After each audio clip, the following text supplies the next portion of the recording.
In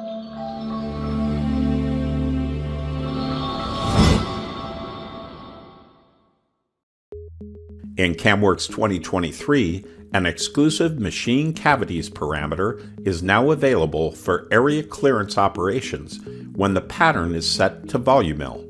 The exclusive machine cavities checkbox will be displayed and enabled only when using Volumill. This option is unchecked by default, but when checked, only the areas which are watertight cavities will be machined. Other non-watertight areas, including part perimeters for example, will not be machined. In this example, with the machine cavities selection turned on, only the cavities in the mold will be machined.